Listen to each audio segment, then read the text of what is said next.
এত রাত্রে আপনি?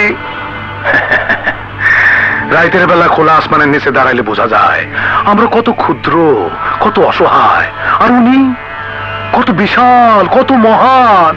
তুই আমার সাইডে জুবের, আমি চলে যা। বাবা বাবা, ও কথা বলবেন না। আপনি দিন রাত যত খুশি ঘুরে বেড়ান, যেখানে ইচ্ছা সেখানে যান, কিন্তু আমাকে ছেড়ে যাবেন না। শয়তানরা সন্দেহ করে নাই তো?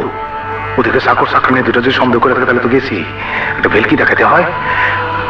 ঠিক আছে, যাব না। তবে তুই আগামীকাল সকালে তোর বউ আর পোলারের সঙ্গে লইয়া সেই মাজারে যাবি, কিছু সিন্নি দিয়ে আসবি। জি আচ্ছা বাবা। এখন যা, ঘরে গিয়া ঘুমা, আমার একটু একা থাকতে দে।